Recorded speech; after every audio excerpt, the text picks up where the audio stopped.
What Shedeur Sanders' speeding ticket means for his career with the Browns. Ladies and gentlemen, Uncle Colin Cowherd. All right, so Shedeur Sanders recently was pulled over for going 101 miles an hour in a 60, just over the limit of the speed there. So obviously there's a lot is being made about this. We're going to react to it and kind of talk about what it means for Shedeur. The media does something from time to time, and it kind of rubs me the wrong way. They pander. And I get it. Athletes are young. I've said this before about the NBA. I'm not going to beat up on young NBA players making mistakes. They come into the league at 18, 19, 20 years old. Okay. But the NFL is different. You come into the NFL at 22, 23. Now some guys are staying in college for NIL money, maybe 25. So before Colin gets going, I don't think the speeding itself isn't that big of a deal. Obviously, driving 101 miles an hour is never like the move, unless you're in NASCAR or something. But I'm not going to sit here and say they should cut him, they should do this, he's a bust, it'll never work out, blah, blah, blah, blah. But given the context of what he went through in the draft, I think this is a horrible look. The talking points since the draft to now is he's got a chip on his shoulder. He's going to prove everybody wrong. He's going to do this. No one's going to work harder. No one's going to, this is going to change everything. This is going to push him. This is going to push Shedeur to prove everyone wrong. And then immediately gets this. As he's in this quarterback battle, as he's trying to win this job and has a legit shot to win this job, what this does in the short term virtually guarantees he will not be the week one starter. Because even if everything's the same, he might be a little bit ahead of Joe Flacco or Kenny Pickett or Dillon Gabriel. Even if that's the case, it proves he needs a little bit more time to grow up, mature, whatever. And when you have Joe Flacco and when you have Kenny Pickett, just roll with them. So this absolutely is a speed bump, no pun intended, but the pun is always intended, to any chances of him starting week one. And at the quarterback position, I am harsh and punitive. The media, again, tends to pander too often. Colin is the guy who has said he would not let his quarterbacks wear backward hats. He's gotten on Baker Mayfield for that. So Colin is a little bit harsher on the QBs. I warned Cleveland about Johnny Manziel. Colin, you're overreacting. Uncle Colin was right. I warned you that Baker was good, but too immature. I was right on that too, and Stefanski eventually showed him the door. Baker's sweet. Baker now has grown up. I like this Baker, but I was right. And I was right about Deshaun Watson. Creepy, cringy. That's not a leader at that position. So yesterday, Shedeur Sanders got caught speeding over 100 miles an hour. He's a quarterback. Mike Tomlin often says 2 is a trend. Can't screw up 3 or 4 times. 2 is a trend. Just 2 times. I'm not sure if I need 2 times when you're a young quarterback. 1 bad judgment turns me off. But I agree. I think it does turn you off to the idea of like everything I said, where it's like, okay, he is, he's grown up, chip on his shoulder, misunderstood during the draft, went through a horrible process, whatever. But and then to do this kind of spits in the face of that. I was like, well, never mind. Now, in the last couple of months, 2 things that really turned me off with Shedeur Sanders, who I have championed. That cringy, awful, legendary draft room. Bro, you're a B prospect. Your dad's prime time, who led with his ego for years. You got to have a little self-awareness. I had more than one GM say, total turnoff. Come on, it's not the end of the world. It's a bad look. And now this. 100 miles an hour. Yep. All you fanboys, go ahead. Manziel, Baker, Deshaun Watson, defended it to the hilt on your Reddit account. Sorry. Uncle Don't Colin. minimize it. Don't pander. This is not good for a quarterback. Yeah, Not true. good. I mean, it's definitely not good. Like, it's impossible to see this and say it's good or it's okay or it just is what it is, given the timing, given the situation, given the camp and the quarterback battle he's in, and leading into coming out of minicamp and leading into the preseason and training camp and everything that happened in the draft. It is a horrible optic situation, no doubt about that. As of today, and I've said this for years, I do not cling to opinions. New information, new opinion. I'm an airline pilot. We got a storm coming. Here's the latest radar. I'm changing my route, not flying headfirst into it. I don't think about him the same. There was a moment I thought Will Levis, about 4 months out from the draft, had a chance. And I turned on Will Levis when he started showing up like a bodybuilder, gun show. And I had 2 NFL coaches. It's never wrong to be strong, Colin. Both needing quarterbacks who text me. Got my number and text me. They're like, this is the exact conversation we are having in our building right now. 2 NFL coaches. Head coaches. They're like, bro, we're laughing watching this. It matters. New information. Legendary. I mean, that stuff does matter at the quarterback position because you do have to be the leader of the team, the leader of the franchise. You do have to. There is more on that position. 100%. Whether it's fair or not, but that is just the position. 100 miles an hour. Judgment is 50% of being a quarterback. When you fall to 144 in the draft and then try to match that number behind the wheel of a car, yeah, I don't think the same. You ignored signs with Manziel and Baker. And apparently, based on the traffic violation, Shedeur was avoiding some signs too. The ones that say stop. Well, another thing too, it's not like he's a first overall pick. If Cam Ward did this, you have the conversation. Hey man, look, this ain't going to happen again. Like, this is your one shot. Like, this is not going to be a thing. Shedeur is not that. So the Browns can look at Shedeur as a 5th round pick and say, we have 4 quarterbacks in this building. We have Kenny Pickett, Joe Flacco. We drafted Dillon Gabriel 2 rounds before you.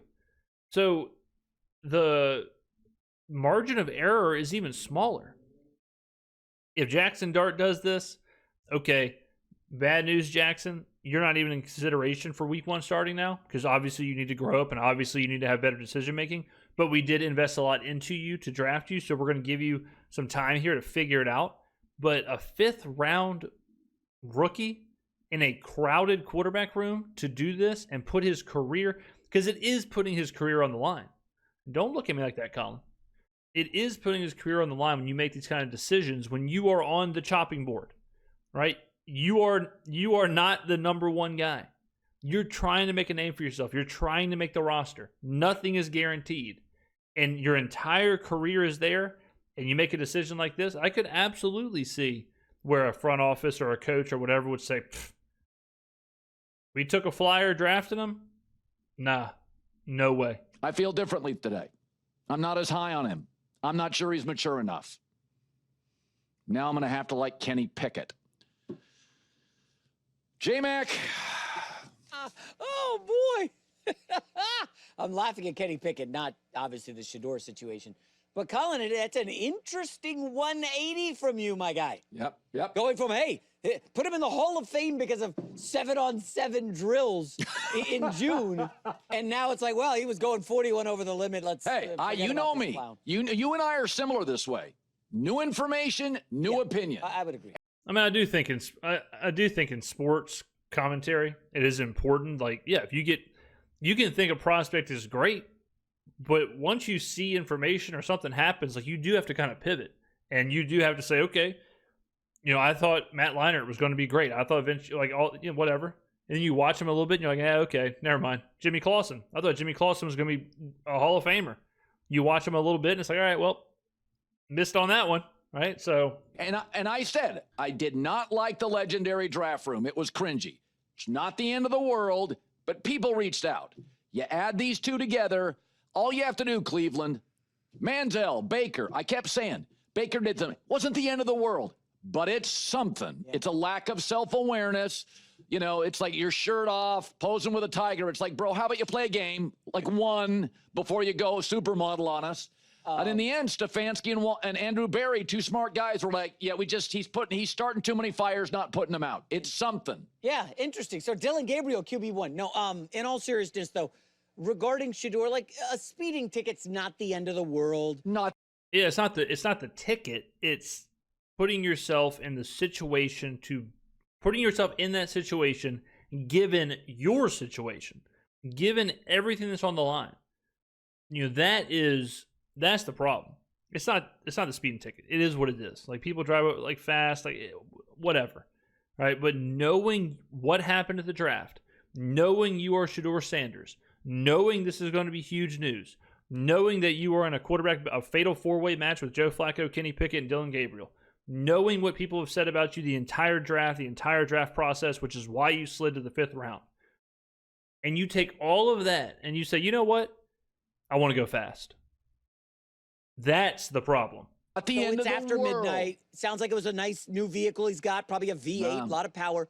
Like a Dodge I truck. guess my question, Colin, is like, have you ever worked with someone who you knew was on thin ice and you're like, man, they're looking for a reason to get rid of that guy. He better not screw up.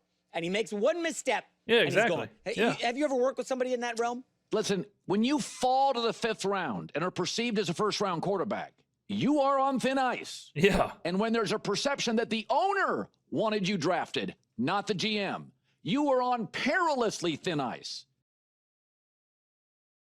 I mean, it's hard to say, you know, when you're not in that situation, but when you are expected to be potentially the 3rd overall pick or the 9th overall pick or the 21st overall pick, and you don't get drafted until the 5th round, and you are trying to fight to prove everyone wrong and be a starter, I'm not sure if I would leave the facility.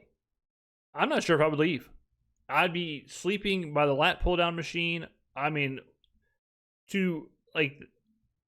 that it's less about the speeding ticket and more about the self-awareness given the situation. They're not letting him practice with the ones. Dillon Gabriel is. You're on even thinner ice. You can't get in trouble. Yeah. You can't get in trouble. This is not good. Do not minimize. I can assure you this. Andrew Berry and Kevin Stefanski didn't go, this is super duper. Well, yeah. They rolled their eyes. They probably went, kind of were looking at the owner like, see, I told you. But again, this is just a speeding ticket. I'm going to remind you, Dak Prescott had an incident before the draft. Do you remember? Not great. That's right. Had an incident. And people were like, oh, how can you do that before the draft? Like, where's the awareness? But Dak Prescott. I think what was it? Didn't Dak get a DUI? It was something like that before the draft. And yeah, that is absolutely, if you are heading into the NFL draft, if you make a decision like that, it is absolutely something that a GM or a coach or whatever would say, you know what? I'm not drafting that guy because of that. And then Dak gets taken late in the draft, and if he would have done that again, see ya. Cut. Gone. Sayonara. Now, maybe that was one of those things that woke him up and he, all of a sudden he's on the straight and narrow, whatever. I don't know. But Shedeur doing this, given his situation, if he wasn't already on thin ice, which he was, he's a 5th round pick, he is now. I mean, it's a zero tolerance. Like, come on. That's really what this is. It's just a come on. Come on, man. What are you doing? Like, what are you thinking? How'd you get yourself in the situation? If you went back to, and I said this, the Dak Prescott stuff I talked about on this show, and there, he did drop to the 4th round. Yeah. For being a very good college quarterback. But Dak Prescott, from that moment on, has been one of the best leaders, period, at any position in the NFL. I'm saying it's not the end of the world. But when you, and there, by the way, there were 4 or 5 incidents. I saw one piece of video against Nebraska where Shedeur did some stuff on the field I didn't love. Like by the way, there are people on the internet that will find you 4, 5, and 6 pieces of video in college where he was a little into Shedeur Sanders, not the greatest teammate. Right. Again, I stayed away from that, but when I watched the legendary draft room, I'm like, oh, dude, a little, again, if he's a cornerback, You know my rule on this. I look at point guards and quarterbacks differently. I look at him now, and I'm just, this may be the last Shedeur Sanders segment I do. Wow. I think it may No. be. Yeah, I think it is. Over a speeding ticket? Colin. Again, you're not listening. It's not a speeding ticket. It's multiple incidents in college. It's the draft room. Just like, you know, broadcasters. If your show doesn't get ratings, you're on thin ice. You overlooked all of that during the OTAs when he was crushing. No, I didn't. I talked about it every day that it was amazing. I've never overlooked a thing. I've always gone over the top positive. J-Mac, let me give you some guidance as an old guy. Okay, very few people in important positions, you're judged every day. 100%. I'm judged by management at my company, and they like me every day. Doesn't take many screw-ups. Narratives change. And that's after success. I mean, look. Well, that's what I'm saying. Colin's also like, you know, Colin's also a huge star for Fox Sports. Shedeur's a 5th round pick. You know, like the thin ice is even thinner. Think how great Brady was. Belichick was drafting quarterbacks every other year, just in case. Garoppolo, 2nd round. They couldn't have used another receiver. If you don't think management's talking about it, I had a great agent years ago. I guarantee you Cleveland has had a conversation of, should we move off of him? I guarantee you. It's like, should we just release him? Should we just cut him? Should we just get out of this business? I guarantee you that conversations happen because there's not that much invested. Already, you know, already some stuff going on. 100%. I guarantee you they've already had that conversation. An agent. I brought him up yesterday named Nick Khan. Nick Khan, the greatest advice I ever got. He said, companies make a decision a year before they tell you. I now own a company. I make decisions 6 months before I tell anybody. You think upstairs in the building, they're just like, it's just, you know, his foot got stuck on the gas. It's not the way it works. I agree. This is so weird. You were a big Shedeur guy. I was kind of anti. They like Dillon Gabriel. Now this, and I find myself, I kind of want to defend Shedeur a little bit, but it's not indefensible. By the way, this is a screw up by him. Let's say, let's not take you or I. Somebody's watching or listening to my show. Love your wife. Great kids. Supportive, got your back. You walk in, she's with a mailman. What? I'll give you an example. Let's say I was tweeting and emailing and whatever. Colin is saying, listen, I'll do anything. Let me guest host your show. Let me get on there. Let me do it. I can do this. Let me do it. And he said, you know what? Fine. Unpaid internship. You can come on here, guest host on the weekends. We'll give you a chance. We'll let you crack in. We'll let you get into the industry. All right? We'll give you a chance. We'll give you the biggest platform you could possibly ask for. Fox Sports, whatever, all these producers, all this stuff. If you want it bad enough, come on over. And let's say the first day, let's say I do whatever. That night, I get a DUI. I'm gone. You know, like, they're giving you a huge opportunity. They're giving you a chance. There's nothing invested in you. Like, this is the moment. You have to be at the highest possible level of performance for the however longest period of time. And then if you risk it for DUI or speeding or whatever, they just be gone. And that'd be it. And it's very similar to where the Browns are saying, look, man, you slid to the 5th round. We've got guys in here. We'll give you a chance. You come in here, work for it, compete, do all that, and who knows? And then, boom, a couple of months later, like 60 days later, boop, this. Does it not change everything? And I tell you this too, don't think Cleveland isn't hyper aware of all this because of Deshaun Watson. Cleveland has just gone through, or is currently going through, a horrific scandal.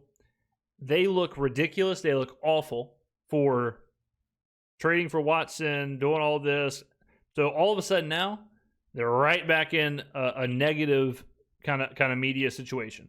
So of all the teams that would be hyper aware and hypersensitive to this situation, it would be the Cleveland Browns. I mean, it's not the end of the world. She's not an axe murderer. Infidelity in an instant changes everything. And it's not the end of the world. It happens all the time in relationships. It's something not appropriate. Go ahead. How does he overcome this? Again, the only way he overcomes this is if he is the best quarterback in that room, and he is on the straightest and the most narrow moving forward. This is where, if I'm advising him, I'm telling him, listen, do not leave the facility. You were going to go on vacation, get back to Cleveland. Work out every day, in the facility every day, throw in the wide receivers every day, go move in with Kevin Stefanski. That's what he has to do. That, because if his performance slips, but he's on the straight and narrow, doesn't matter. He's a fifth round, third or fourth on the depth chart, doesn't matter. Right? He has to have the highest possible performance moving forward, and then he's got to be absolute nails, straight and narrow. Nothing can slip. It's not a great look. I don't think it's the end of the world, I didn't say it was. Yeah, I said for me. Yeah, J-Max got this all messed up. He's talking too much about the speeding ticket. Like, yes, speeding is whatever. Who cares? We all speed. Everyone is sped. Doesn't matter. Speeding tickets aren't that big of a deal. It's the situation, the context. It's the self-awareness. It's all that. I didn't say that. For me, it's different. Yeah. Now it's different. Sorry, I'm out. Good luck. Fifth. All right. There you go, ladies and gentlemen. Tough scenes. Tough scenes for Team Shedeur. Okay. Thank you for watching. I will see you in the next video.